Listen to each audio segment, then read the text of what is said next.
Hello friends, welcome back to बायोबॉफिन। आज की हमारी जो वीडियो है वो एक ख़ास वीडियो होने वाली है, क्योंकि इस वीडियो में हम डीबीटी के PYQ क्वेश्चन प्रैक्टिस करने वाले हैं।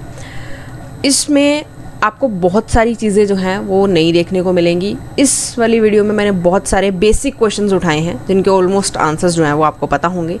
ये जस्ट आपकी एक तरह की रिवीजन ही है, राइट। तो पिछले 1-2 साल के जो PYQs हैं, जो है DBT के पेपर में आ रखे हैं, वही मैंने उठाए हैं और बहुत बेसिक क्वेश्चंस जो है वो उठा रखे हैं। आज की जो वीडियो है वो आप लोगों के लिए एक टेस्ट की तरह भी काम करेगी। तो आपको करना क्या है, सबसे पहले तो हम लोग क्वेश्चन रीड करेंगे, देन आपको 10 to 15 सेकेंड्स का टाइम मिलेगा अपना एक ऑप्शन जो है वो सिलेक्ट करने का। ऑप्शन सिलेक्ट करने के बाद I will tell the answer, जो करेक्ट आंसर होगा, है ना, and I will give the explanation कि वो आंसर करेक्ट क्यों है, राइट।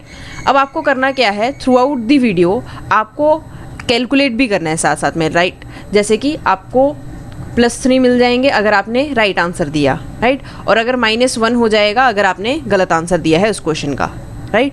जैसे कि DBT में रहता है, तो उसी तरह से एक तरह से आपकी एक प्रैक्टिस हो जाएगी। तो इस वीडियो को शुरू करने से पहले आई होप आपको ये जो सिनेरियो है वो समझ में आ गया होगा। और अगर अभी तक आपने चैनल को सब्सक्राइब नहीं किया है तो सब्सक्राइब कर लीजिए, वीडियो को लाइक ज़रूर करिएगा अगर आपको वीडियो अच्छी लगती है तो आगे बढ़ते हैं। पहला क्वेश्चन आपके पास दिया है, व्हाट इज़ मेंट बाय ट्रोपोफेज। ठीक है, ट्रोपोफेज क्या होता है आपको वो बताना है।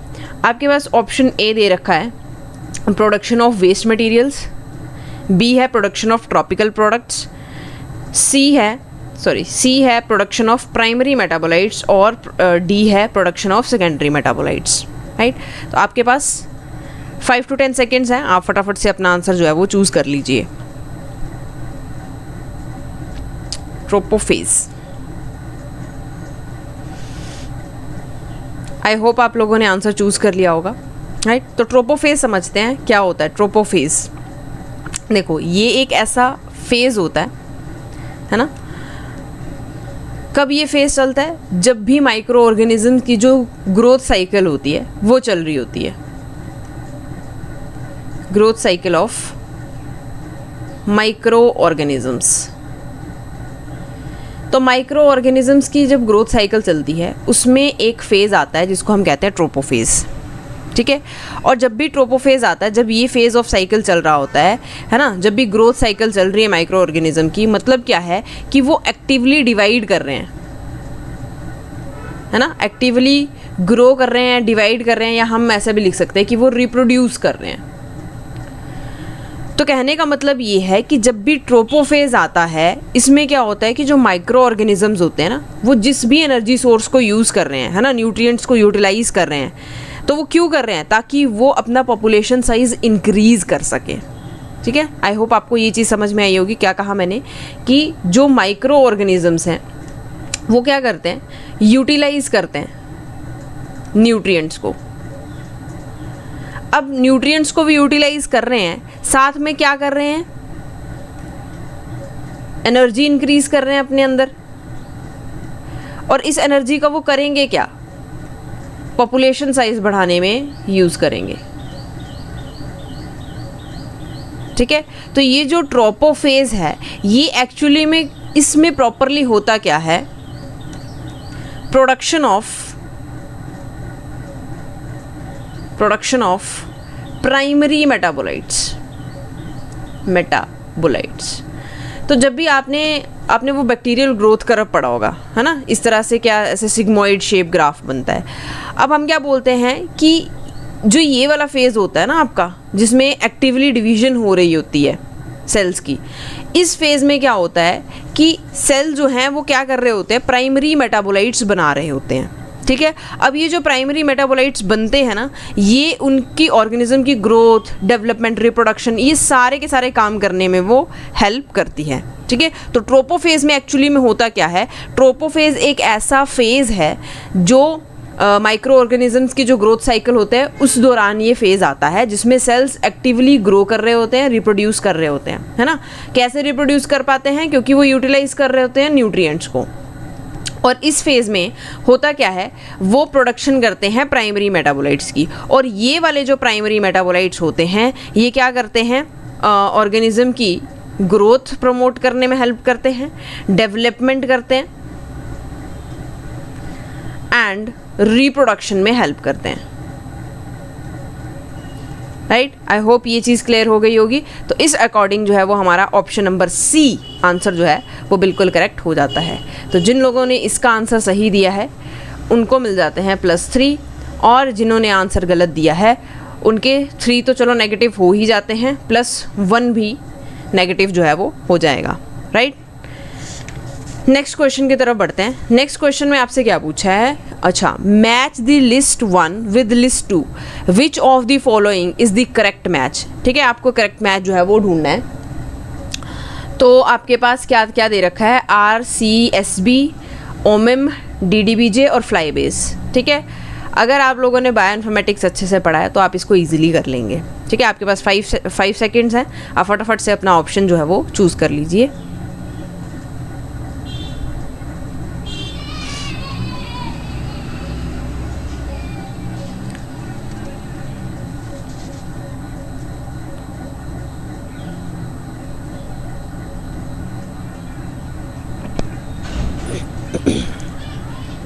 तो आई होप आप लोगों ने अपना ऑप्शन जो है वो चूज़ कर लिया होगा। तो सबसे पहले ओके, फ्लाई बेस से चलते हैं। फ्लाई बेस क्या होता है, फ्लाई बेस। ठीक है, तो देखो इसमें ना क्या होता है कि जो फ्लाई बेस जब हम यूज़ करते हैं ना, तो मतलब क्या है कहने का, हम ड्रोसोफिला के जेनेटिक मटेरियल की यानी कि मोलिकुलर डाटा की बात कर रहे होते हैं। ठीक है, ड्रोसोफिला मेलानोगास्टर। ठीक है, काफ़ी इंपॉर्टेंट नेम है, आप लोगों ने सुना होगा, डेव बायो पढ़ते हैं तो सब कुछ जो है वो ऑल अराउंड इसके अराउंड ही सब कुछ पढ़ते हैं, है ना। तो अब ये जो ड्रोसोफिला मेलानोगास्टर है या ड्रोसोफिलेडी फैमिली है हमारी, उसके अराउंड मतलब कि उसका जो जेनेटिक मटेरियल है, उसका जो मॉलिक्यूलर डाटा है, उसके बारे में जब हम पढ़ते हैं तब हम किसको यूज़ करते हैं, फ्लाई बेस को यूज़ करते हैं। ठीक है, तो ये हमें बेसिकली इन्फॉर्मेशन किसके बारे में देता है कि म्यूटेंट फिनोटाइप तो नहीं है कहीं, है ना। तो म्यूटेंट फिनोटाइप्स के बारे में बताता है, जीन के फंक्शंस के बारे में बताता है, और मॉलिक्यूलर डाटा देता है हमें। राइट, और जीनोमिक एनोटेशंस।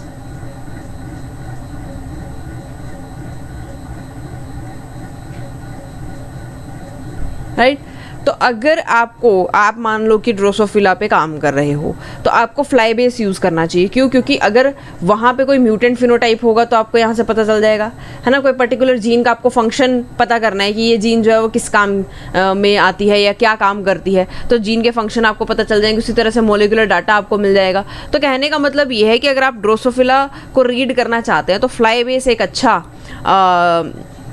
सोर्स है जहाँ से आप सारी की सारी इन्फॉर्मेशन निकाल सकते हैं। राइट, तो अब डी जो है वो किसके साथ जाएगा,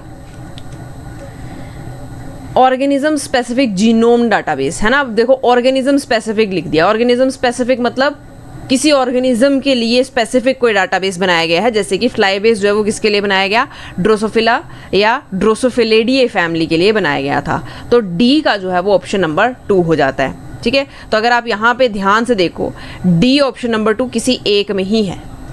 राइट, तो यहाँ से आपको ऑप्शन तो पता चल जाता है कि सेकंड वाला जो है वो हमारा आंसर है ना। जिन्होंने सही आंसर दिया है उनको मिल जाते हैं कितने, +3। जिन्होंने गलत आंसर दिया है उनको आ जाएगा -1। राइट, अब देखो बाकी सब के बारे में भी देख लेते हैं।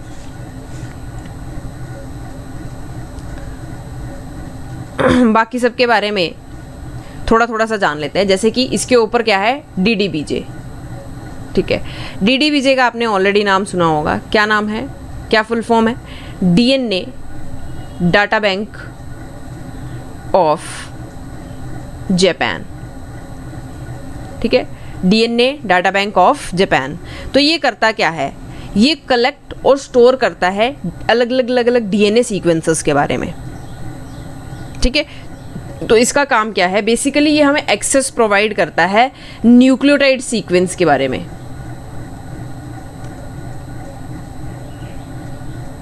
ठीक है, जितना भी न्यूक्लियोटाइड सीक्वेंस डाटा है, ठीक है, या फिर कोई इंटरनेशनल कोलैबोरेशन से आया हुआ डाटा है, क्योंकि देखो जो DDBJ है ना, ये कोलैबोरेशन में भी है, ठीक है, तो ये international nucleotide sequence database collaboration का पार्ट है DDBJ, राइट। तो इसका काम क्या है कि न्यूक्लियोटाइड्स या फिर ऐसा कह लो कि DNA सीक्वेंस की जो जानकारी है ना, उसको इकट्ठा करके रखना, ठीक है। तो आई होप ये आपको क्लियर हो गया होगा। ओके, तो अगर ये न्यूक्लियोटाइड सीक्वेंस डाटाबेस है तो सामने आपको पता चल जाएगा कि किसके साथ जाएगा, 1 के साथ, राइट। ओके, उसके बाद नेक्स्ट ओमिम। देखो, अगर आप ना इनकी ये जो मतलब फुल इनके जो नेम है ना, फुल फॉर्म्स याद रख लेते हो तो कई बार वहाँ से भी आप याद कर जाते हो कि ये किस चीज़ के बारे में था, ठीक है। तो ओमिम का क्या है, ऑनलाइन मेंडेलियन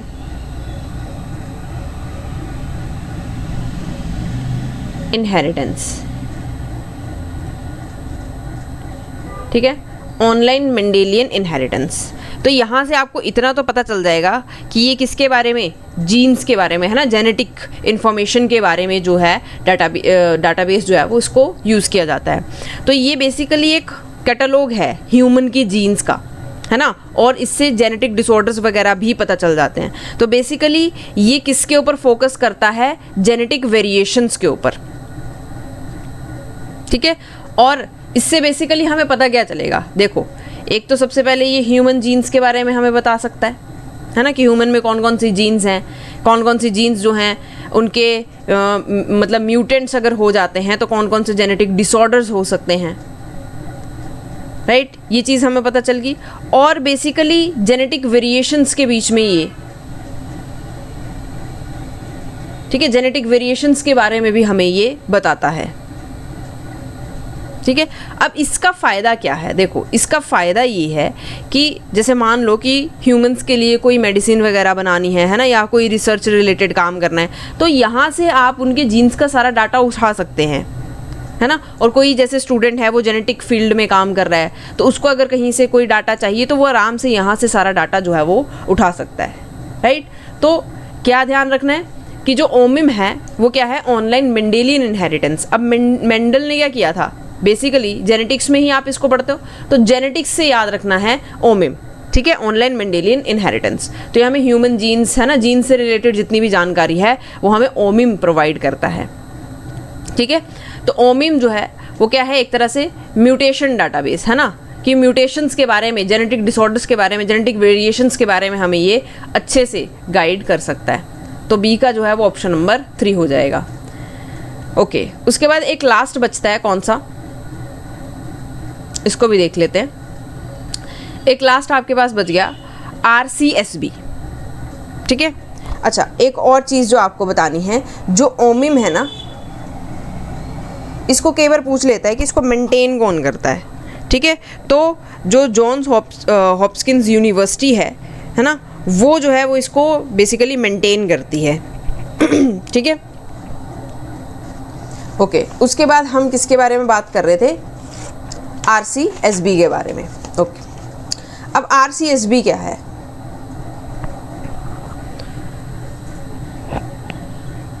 RCSB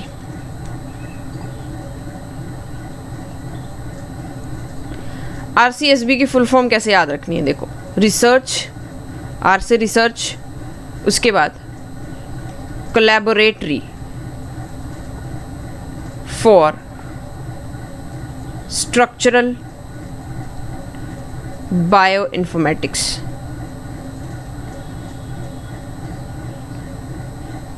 ठीक है। तो RCSB अगर कहीं लिख दे, समझ जाओ कि वो एक कोलैबोरेशन है ना, वो एक रिसर्च कोलैबोरेशन है जो कि आपको स्ट्रक्चरल बायोइन्फॉर्मेटिक्स, स्ट्रक्चरल जैसे प्रोटीन्स हैं, है ना, उनके स्ट्रक्चर्स के बारे में, ये सब चीज़ों के बारे में आपको गाइड करती है। तो बेसिकली ये जो है RCSB, ये किसको ऑपरेट करता है, PDB को, है ना। PDB आप सबको पता होगा, प्रोटीन डाटा बैंक। तो प्रोटीन डाटा बैंक को ये क्या करता है, ऑपरेट करता है। अब जो प्रोटीन डाटा बैंक है वो एक क्या कह सकते हैं, ग्लोबल लेवल पे है ना, एक ग्लोबली यूज़ होने वाला डाटाबेस है जो कि हमें बायोलॉजिकल मैक्रोमोलिक्यूल्स हो गए, जैसे कि प्रोटीन्स हो गया, डीएनए हो गए, आरएनए हो गए, है ना, तो इन मैक्रोमोलिक्यूल्स के 3D स्ट्रक्चर के बारे में हमें बताता है। ठीक है, तो जो पीडीबी है उसको बेसिकली हम मॉलिक्यूलर स्ट्रक्चर्स जब हमें स्टडी करने होते हैं, ठीक है, और उनके फंक्शंस जब हमें स्टडी करने होते हैं तब हम इनको यूज़ करते हैं, राइट।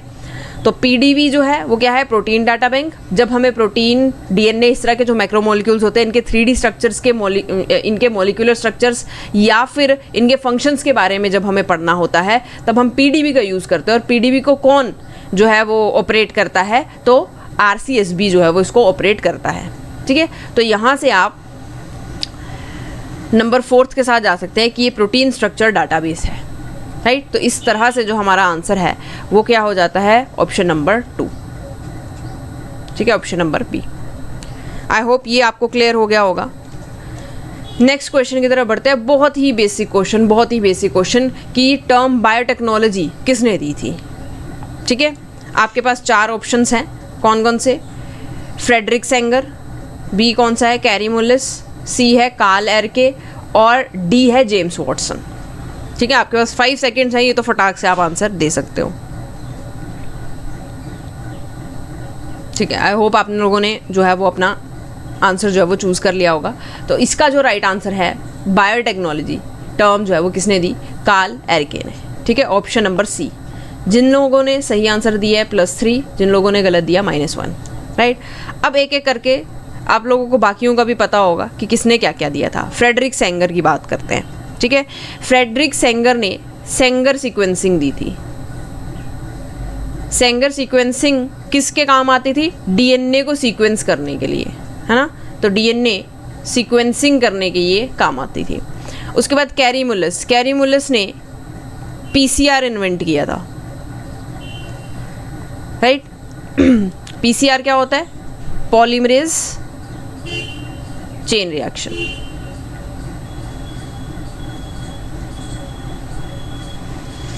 अगर बायोटेक के हैं सारे तो सबका पता होगा पॉलीमरेज चेन रिएक्शन जो है वो, है ना, जो कोई भी फ्रेगमेंट ऑफ जीनोम है उसको उसकी नंबर ऑफ कॉपीज बनाने में हेल्प करता है, राइट।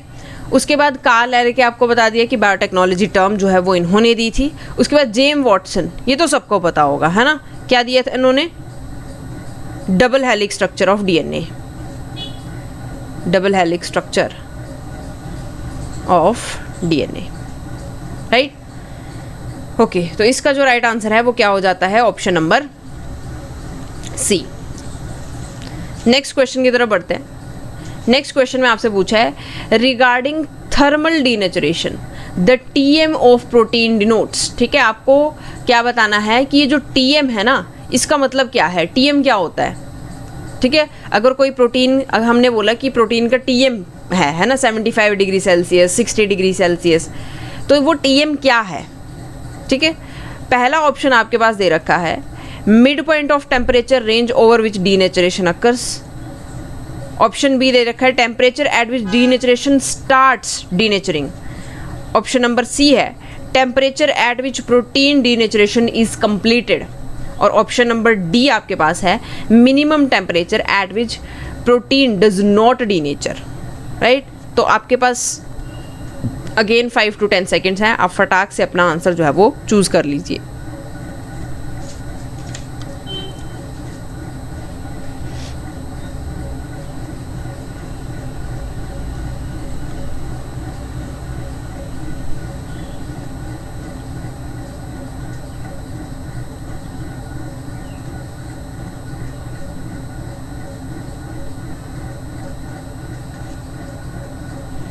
ओके, आई होप सबने जो है वो अपना आंसर चूज़ कर लिया होगा। आंसर बताने से पहले सबसे पहले ये समझ लो कि टीएम होता क्या है। ठीक है, टीएम का मतलब है मेल्टिंग टेम्परेचर। ठीक है, बहुत ही बेसिक सा सवाल है, ऑलमोस्ट सबको पता होगा। इसमें टीएम का मतलब क्या होता है, अगर कोई प्रोटीन की अगर हम बात कर रहे हैं, है ना, टीएम ऑफ प्रोटीन की अगर हम बात कर रहे हैं, तो कहने का मतलब ये है उस पॉइंट ऑफ टाइम पे, है ना, उस पॉइंट ऑफ टेम्परेचर पे 50% ऑफ प्रोटीन का जो मॉलिक्यूल है वो डीनेचर्ड स्टेट में होगा, राइट, और 50% ऑफ दी जो आपका प्रोटीन बचा है वो अपनी इंटैक्ट स्टेट में होगा, यानी कि अपनी फोल्डेड स्टेट में होगा, ऐसा हम कह सकते हैं, ठीक है। लेकिन टीएम में अपना जो प्रोटीन है ना वो अपना नेटिव स्ट्रक्चर लूज कर चुका होता है, क्योंकि वो आधा अनफोल्डेड है और आधा फोल्डेड स्टेट में पड़ा हुआ है, यानी कि वो जो अपना नेटिव स्ट्रक्चर था उसको वो लूज कर चुका है, राइट। तो हम ऐसा भी कह सकते हैं कि इस पॉइंट ऑफ टाइम पे, इस पॉइंट ऑफ टेम्परेचर पे जो आपका प्रोटीन होता है वो इक्विलिब्रियम स्टेट में होता है ना। मतलब ऐसा कह सकते हैं कि ये आधा फोल्डेड होता है यानी कि फंक्शनल होता है और आधा अनफोल्डेड होता है यानी कि डीनेचर्ड स्टेट में होता है। तो इस फंक्शनल और डीनेचर्ड स्टेट, अनफोल्डेड और अनफोल्डेड स्टेट के बीच में जो इक्विलिब्रियम वाला पॉइंट होता है उसको हम कहते हैं टीएम, यानी कि मेल्टिंग टेम्परेचर, ठीक है। तो अकॉर्डिंग टू दिस अब आप देखो कि कौन सा ऑप्शन आपको सही लग रहा है। पहले ऑप्शन में लिखा है mid point of temperature range over which denaturation occurs, ठीक है, कि मिड पॉइंट है टेम्परेचर रेंज का जिसके ओवर विच जो है वो डीनेचरेशन अकर हो रही है, ठीक है। तो कुछ हद तक तो ये सही लग रहा है। बाकी ऑप्शंस को देख लेते हैं। Temperature at which denaturation starts denaturing, ठीक है। तो हमने क्या बोला कि 50% डीनेचरेशन हो गई है, इन्होंने बोला कि वो टेम्परेचर जहाँ पे डीनेचरिंग जो है प्रोटीन की वो स्टार्ट हो रही है, यानी कि ऑप्शन नंबर बी तो गलत हो जाता है। नेक्स्ट क्या है, temperature at which protein denaturation is completed. अभी हमने बोला कि 50% वो इंटैक्ट है, यानी कि फुल्ली डीनेचर नहीं हुआ है अभी प्रोटीन, तो सी ऑप्शन भी गलत हो जाता है।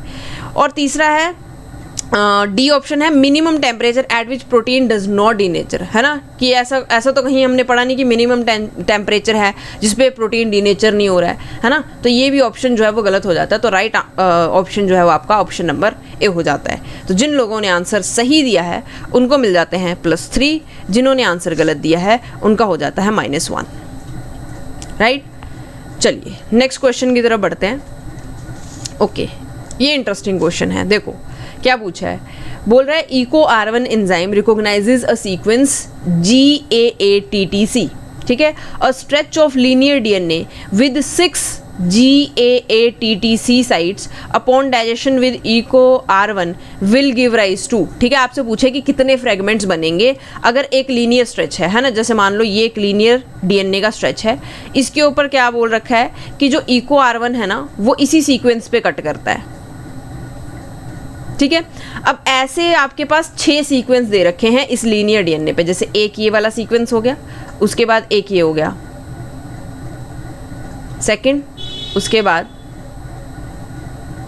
ये हो गया थर्ड, उसके बाद अगेन ये हो गया फोर्थ, उसके बाद दोबारा से ये फिफ्थ, और ये मान लो कि ये आपका 6th है, राइट।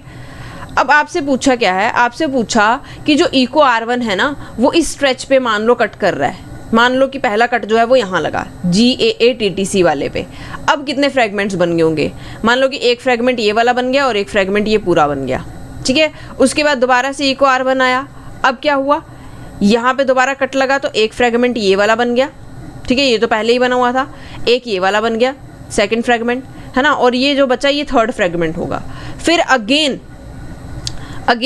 कौन आया, इको R1 आया, उसने यहाँ कट किया, ठीक है। तो एक फ्रेगमेंट ये वाला बन गया यानी कि थर्ड फ्रेगमेंट होगा और बाकी जो बचा वो फोर्थ होगा, ठीक है। फिर अगेन यहाँ पे कट लगा, इसी तरह से ये वाला फोर्थ, बाकी बचा फिफ्थ, ठीक है, ये वाला बना फिफ्थ, ये वाला बना 6th, ठीक है। अब यहाँ पे कट लगा तो ये वाला बना 6th और जो बाकी बच गया वो बन गया 7th, ठीक है। यानी कि कहने का मतलब ये है कि ऐसा एक लीनियर DNA जिसके ऊपर 6 GAATTC साइट्स दे रखी हैं जिसपे इको R1 कट कर सकता है, तो वहाँ पे 7 फ्रेगमेंट्स जो हैं वो बन सकते हैं, ठीक है। तो इस क्वेश्चन का राइट आंसर क्या हो जाएगा, ऑप्शन नंबर B, ठीक है। तो जिन लोगों ने आंसर सही दिया है उनको मिल जाते हैं +3 और जिन्होंने गलत दिया उनको मिल जाता है -1, राइट। चलिए नेक्स्ट क्वेश्चन की तरफ बढ़ते हैं। इसमें पूछा है how much is 10⁻23 litres equal to. बहुत ही आसान क्वेश्चन, ठीक है, बस आपको क्या कन्वर्जन आनी चाहिए, ठीक है, कि 10⁻³ लीटर्स किसके बराबर है। ठीक है, आपको देखो ऑप्शन में दे रखा है ml, है ना, फिर उसके बाद कितना देखा है माइक्रोलीटर, नैनोलीटर, पिकोलीटर। ठीक है, आपको बस कन्वर्जन आनी चाहिए, कैसे समझो। ठीक है, आपके पास अच्छा ऑप्शन दे रखा है 1 2 3 4, ये आपको पता ही है। अब देखो जिन लोगों को तो आता होगा वो आराम से कर लेंगे, जिन लोगों को कन्फ्यूजन हो रही है वो यहाँ देख सकते हैं। ठीक है, मिलीलीटर, मिलीलीटर का मतलब क्या है। ठीक है, 1000, कहने का मतलब ये, इसको ऐसे लिख सकते हैं। ठीक है, वैसे ही माइक्रोलीटर, माइक्रो का मतलब होता है 10 और साथ में कितनी 1 के बाद कितनी जीरो है, 6 जीरो है। ठीक है, तो 10⁻⁴ कितना हो जाएगा ये 10⁻⁶। ठीक है, उसी तरह से नैनो का मतलब होता है 10⁻⁹, है ना, 1 के बाद 9 जीरो है। और पिकोलीटर का मतलब होता है, पिको का मतलब होता है 10⁻12, 1 के बाद 12 जीरोस। ठीक है, तो देखो ये ध्यान में, ये चार्ट बिल्कुल ध्यान में रख लो। माइक्रो का मतलब मिली का मतलब 10⁻3, माइक्रो का मतलब 10⁻6, नैनो का मतलब 10⁻9 और पिको का मतलब 10⁻12। ठीक है, अब कन्वर्जन शुरू करते हैं। बताओ क्या दे रखी है आपको, 10⁻⁻23 लीटर। अब जब इसको कन्वर्ट करोगे, है ना, देखो ये 10⁻3 है, ये 10⁻⁻23, बेसिस सेम है तो पावर्स क्या हो जाती है, प्लस हो जाती हैं, तो प्लस माइनस माइनस होगा और आपके पास क्या बचेगा माइनस करके -20। यानी कि अगर ml में चेंज होता तो आपके पास 10⁻⁻20 मिलीलीटर आता, लेकिन यहाँ पे ml में कितना आ रहा है 70, यानी कि ये ऑप्शन तो नहीं है ना। दूसरा देखो, दूसरे में क्या है 10⁻⁻23 लीटर। अगर इसको सॉल्व करोगे, बेसिस सेम है, पावर्स प्लस हो जाएंगी, प्लस माइनस माइनस होता है, 23 में से 6 माइनस करोगे तो कितना आएगा 10⁻⁻17 आना चाहिए था। ठीक है, इतना माइक्रोलीटर बनेगा ये, और यहाँ पर आपको माइक्रोलीटर में 20 दे रखा है, यानी कि ऑप्शन नंबर 2 भी गलत हो जाएगा। ठीक है, उसके बाद नैनोलीटर्स पे चलते हैं। ठीक है, इसको जब हम करेंगे तो सेम 23 में से 9 माइनस करो, कितना आएगा 10⁻⁻14 आएगा नैनोलीटर। यहाँ पे ऑप्शन नंबर 3 जो है वो सही दे रखा है, यानी कि ऑप्शन नंबर सी जो है वो राइट आंसर हो जाएगा। ठीक है, वैसे ही पिकोलीटर्स के साथ करके देख लो, -23। अब -23 मतलब 23 में से 12 माइनस कर दो, कितना बचेगा 10⁻11 पिकोलीटर, है ना, और यहाँ पे कितना दे रखा है 18, यानी कि ये वाला ऑप्शन भी गलत हो जाएगा। तो राइट आंसर जो है वो ऑप्शन नंबर जो है 3 है। जिन्होंने आंसर सही दिया है उनको +3 मिल जाते हैं, जिन्होंने गलत दिया है -1 हो जाता है। राइट, नेक्स्ट क्वेश्चन की तरफ बढ़ते हैं। नेक्स्ट क्वेश्चन में आपसे क्या पूछ रखा है, बोल रहा है codon optimization is essential to. Codon optimization किस लिए ज़रूरी है आपको वो बताना है। ठीक है, ऑप्शन ए आपके पास दे रखा है maximise protein yield in heterologous host. Option number B दे रखा है clone genes in heterologous host. Option number C दे रखा है सप्रेस प्रोटीन टॉक्सिसिटी, और ऑप्शन नंबर डी दे रखा है इंक्रीज क्लोनिंग एफिशिएंसी। आपके पास 5 सेकेंड्स है, फटाक से अपना ऑप्शन चूज कर लीजिए।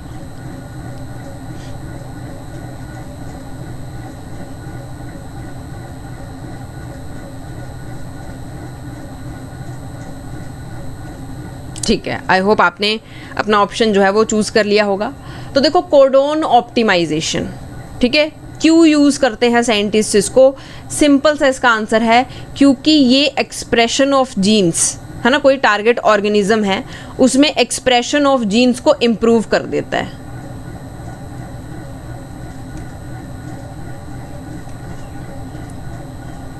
ठीक है, तो अगर कोई ऑर्गेनिज्म है और आप चाहते हो कि इसमें ये वाला जीन का एक्सप्रेशन जो है वो अच्छे से हो, तो आप क्या करते हो, कोडोन ऑप्टिमाइजेशन का यूज़ करते हो। ठीक है, अब देखो ऐसा क्यों होता है, क्योंकि जो डिफरेंट ऑर्गेनिजम्स होते हैं ना, उनके डिफरेंट प्रेफरेंसेस होते हैं कुछ सर्टेन कोडोन्स को लेकर के, है ना, और इस जो ये प्रेफरेंस है ना, इसको हम क्या कहते हैं, कोडोन यूजेज बायस। ठीक है, हर एक ऑर्गेनिज्म जो है वो अपनी तरह से प्रेफरेंस देता है किसी सर्टेन कोडोन को, ठीक है। और ये जो है ये क्या करता है, जो प्रोटीन सिंथेसिस है ना उसकी एफिशिएंसी को अफेक्ट करता है, अफेक्ट प्रोटीन सिंथेसिस। अब अगर आप कोडोन ऑप्टिमाइजेशन कर लो, है ना, तो क्या करेगा, कोडोन ऑप्टिमाइजेशन से आप उस ऑर्गेनिज्म के जो प्रेफरेंसेस हैं उनको मैच कर पाओगे, है ना, जो भी आपका होस्ट ऑर्गेनिज्म है उसके प्रेफरेंसेस को आप मैच कर पाओगे। यानी कि आप क्या कर रहे हो, जो आपकी ट्रांसलेशनल एफिशिएंसी है उसको आप इंक्रीज कर रहे हो, ठीक है। अगर ट्रांसलेशनल एफिशिएंसी इंक्रीज हो गई, ट्रांसलेशन में होता क्या है, प्रोटीन्स बनती हैं, यानी कि आप प्रोटीन की यील्ड भी बढ़ा रहे हो, ठीक है। तो प्रोटीन यील्ड बढ़ाने में, या फिर हम ऐसा कह सकते हैं कि जो पूरा का पूरा ओवरऑल जेनेटिक इंजीनियरिंग प्रोडक्ट्स है ना, उनके सक्सेस के लिए, उनको इम्प्रूव करने के लिए, प्रोटीन्स का एक्सप्रेशन अच्छा करने के लिए कोडोन ऑप्टिमाइजेशन का यूज़ किया जाता है, राइट। तो अगर यहाँ पर हम आंसर को चूज़ करें तो आप ध्यान से देखो, पहले में बोल रखा है maximise protein yield in heterologous host, बिल्कुल सही आंसर है, ऑप्शन नंबर ए जो है वो करेक्ट आंसर हो जाएगा। अब देखो यहाँ पे क्लोनिंग ऑफ जीन्स बोला है, लेकिन हम क्या बोल रहे हैं, यील्ड बढ़ा रहा है ना, तो ये वाला ऑप्शन गलत हो जाता है।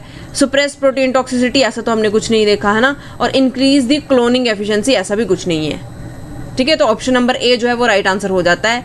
जिन्होंने सही दिया उनको +3, जिन्होंने गलत दिया है उनको -1, राइट। तो ये याद रखना है, कोडोन ऑप्टिमाइजेशन देखो ऐसा इसलिए भी हो पाता है क्योंकि बहुत सारे ऐसे कोडोन्स होते हैं ना, क्योंकि आपको भी पता है कि जो एक अमाइनो एसिड के लिए डिफरेंट कोडोन्स जो है वो कोड करते हैं। ऐसा तो नहीं है कि एक अमाइनो एसिड के लिए एक ही तरह का कोडोन जो है वो कोड कर रहा है ना। तो उस वजह से भी हर एक ऑर्गेनिज्म में हर एक अमाइनो एसिड के लिए अपनी प्रेफरेंस है कि वो किस कोडोन से उसको सिंथेसाइज करेगा, ठीक है। तो उसका फ़ायदा उठाते हैं साइंटिस्ट कि अलग अलग कोडोन्स हैं, तो उनसे भी तो वो प्रोटीन जो है, पर्टिकुलर प्रोटीन जो है वो बनाई जा सकती है ना, पर्टिकुलर अमाइनो एसिड जो है वो बनाया जा सकता है। तो इस प्रोसेस को हम क्या कहते हैं, कोडोन ऑप्टिमाइजेशन, ठीक है, कि होस्ट ऑर्गेनिजम्स की प्रेफरेंसेस को मैच करना, जिसकी वजह से ट्रांसलेशन एफिशिएंसी बढ़ जाती है, ठीक है। आई होप ये क्लियर हो गया होगा आपको। नेक्स्ट क्वेश्चन की तरफ बढ़ते हैं। बहुत ही ईजी क्वेश्चन कहा है, acid rain is caused by, कैसे होती है एसिड रेन। आपके पास ऑप्शन ए है कार्बन डाइऑक्साइड, बी है हाइड्रोजन, सी है बायोमीथेन और डी है आपके पास नाइट्रोजन ऑक्साइड। आपके पास 5 सेकंड्स है, फटाफट से अपना आंसर चूज कर लीजिए।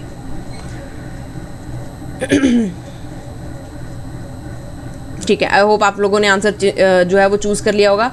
समझते हैं कैसे एसिड रेन होती है। देखो, जब भी एटमॉस्फेयर में सल्फर डाइऑक्साइड या फिर नाइट्रोजन ऑक्साइड, है ना, नाइट्रोजन का कोई भी ऑक्साइड, डाइऑक्साइड, ट्राइऑक्साइड, कोई भी, है ना, वो एटमॉस्फेयर में जब बढ़ जाता है या रिलीज हो जाता है और फिर वो क्या होता है, पानी के साथ मिक्स होकर के प्रेसिपिटेशन यानी कि बारिश के साथ जो है वो नीचे धरती पर आता है, उसे हम कहते हैं एसिड रेन, ठीक है। आपको बहुत अच्छा एग्जाम्पल पता होगा कि जो ताजमहल है उसका येलोइश जो कलर है वो एसिड रेन की वजह से हुआ है, ठीक है। अब होता क्या है, जो भी पॉल्यूटेंट्स हैं ना, कौन कौन से पॉल्यूटेंट्स हैं, कहाँ से आते हैं, जो भी हम बर्निंग करते हैं फॉसिल फ्यूल्स की, बर्निंग ऑफ फॉसिल्स, जैसे कि कोयला जलाते हैं हम इलेक्ट्रिसिटी जनरेट करने के लिए, है ना, तो कोल, है ना, ऑयल की माइनिंग कर रहे हैं, है ना, गैस वगैरह यूज़ कर रहे हैं, तो इन सब की जो जब ये बर्न होते हैं ना, जैसे गैसेस, आपने CNG देखा होगा या आपने पेट्रोलियम वगैरह जो है उनको आपने एज अ ऑयल जो है वो आप गाड़ियों में डलवाते हो, वो बर्न होता है और फिर क्या एमिट करता है, कार्बन डाइऑक्साइड। तो बहुत सारे इस तरह की जो गैसेस है ना, ज़रूरी नहीं कार्बन डाइऑक्साइड, ठीक है, बहुत सारे मिक्सचर ऑफ गैसेस जो है वो रिलीज़ होते हैं जब हम फॉसिल्स को बर्न करते हैं। और भी काफ़ी ज़्यादा रीजंस हैं इसके, जैसे कि इंडस्ट्रियलाइजेशन, व्हीकल एमिशन। तो ये होता क्या है, जितने भी पॉल्यूटेंट्स होते हैं ये वाटर या हम ऐसे कह लें कि ऑक्सीजन के साथ मिक्स हो जाते हैं, ठीक है। और भी जो केमिकल्स होते हैं उनकी बात भी हम कर रहे हैं साथ ही में, तो ये अदर केमिकल्स के साथ भी मिक्स हो जाते हैं और फिर क्या करते हैं, या तो बनाएंगे क्या, सल्फ्यूरिक एसिड, है ना, या फिर बनाएंगे क्या, नाइट्रिक एसिड, है ना, कोई ना कोई नाइट्रोजन कंटेनिंग एसिड, कोई ना कोई sulphur containing acid.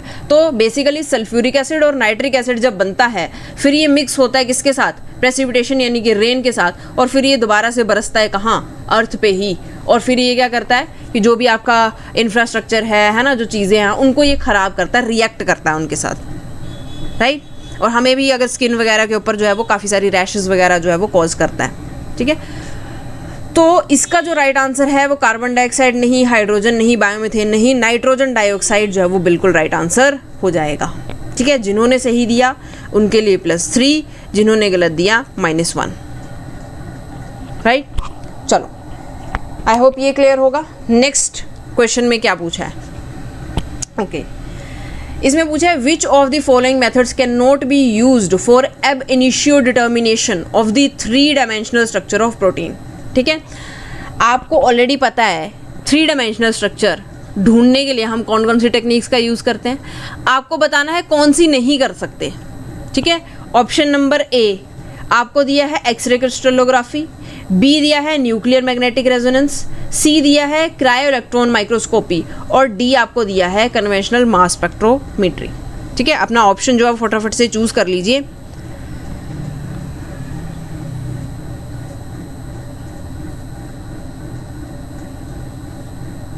Okay, I hope आप लोगों ने चूज़ कर लिया होगा। अब देखो 3D स्ट्रक्चर किस किस से पता कर सकते हैं, सबसे पहले तो एक्सरे क्रिस्टलोग्राफी है ना। 3D स्ट्रक्चर जो किसी भी चीज़ का, प्रोटीन का है ना, DNA का, इससे हम देख सकते हैं।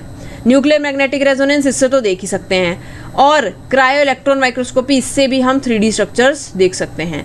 यानी कि इन तीनों में से कोई भी आंसर नहीं होगा। बचा कौन सा, कन्वेंशनल मास स्पेक्ट्रोमेट्री। ये जो हमारी टेक्निक है इसे हम 3D स्ट्रक्चर जो हैं वो नहीं दे सकते। क्यों नहीं देख सकते वो समझो, क्योंकि ये हमें क्या कह सकते हैं कि स्पेशियल और स्ट्रक्चरल इंफॉर्मेशन प्रोवाइड नहीं करता है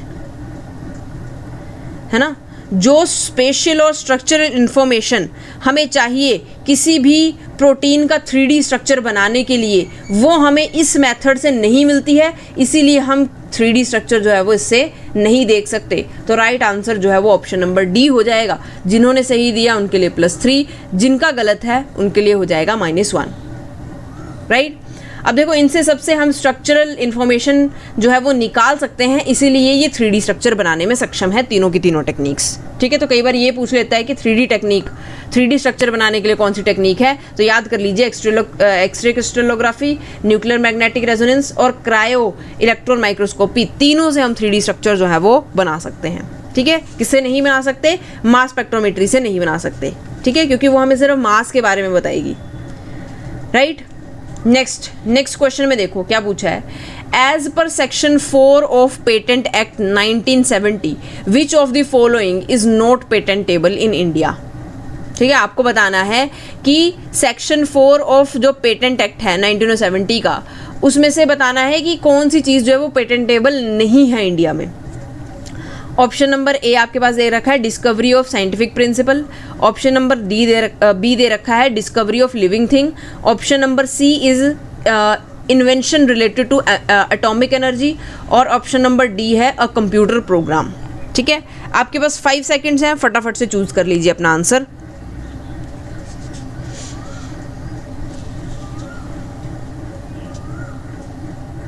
ठीक है, आई होप आप लोगों ने आंसर चूज कर लिया होगा, क्योंकि बिल्कुल स्ट्रेट आंसर है। जिन्होंने पढ़ा होगा उनको पता होगा, जिन्होंने नहीं पढ़ा है वो अभी समझ लें। सेक्शन 4 कहता है पेटेंट एक्ट 1970 का क्या, कि आप एटॉमिक एनर्जी से रिलेटेड कोई भी इन्वेंशन जो है उसका पेटेंट नहीं कर सकते, ठीक है, क्योंकि ये खतरनाक है और लोग जो है वो है ना छोटे छोटे मोटे डिस्प्यूट्स में भी इसको एक दूसरे को चोट पहुंचाने के लिए यूज़ कर सकते हैं, है ना। तो इसीलिए इसका जो पेटेंट है वो आप नहीं ले सकते, ठीक है। आपने अगर कोई टेक्नोलॉजी इससे रिलेटेड बनाई है तो आप उसको गवर्नमेंट को सर्व कर सकते हैं, आप जो है वो आर्मी वगैरह के लिए इसको यूज़ कर सकते हैं, लेकिन आप पर्सनली इसको पेटेंट करवा के जो है वो बेच नहीं सकते, राइट। तो ऑप्शन नंबर सी जो है वो इसका राइट आंसर हो जाता है, ठीक है। जिन्होंने सही दिया उनके लिए +3, जिन्होंने गलत दिया है उनके लिए -1। तो आई होप आपको इस आज की वीडियो में मज़ा आया होगा। जिनके भी अच्छे स्कोर हैं उनके लिए बहुत अच्छी बात है। आप लोगों को जो है वो और ज़्यादा मेहनत करनी है। जिनके स्कोर जो है वो अच्छा नहीं आया है उन लोगों को निराश नहीं होना है, अपनी कमियों पे काम करना है और आगे बढ़ना है। ठीक है, तो अपना अपना स्कोर जो है वो कमेंट बॉक्स में ज़रूर बताएं कि कैसा आपको ये लगा, और अगर आपको ये वीडियो अच्छी लगी है तो लाइक और शेयर करना ना भूलें। Thanks for watching. Thank you so much.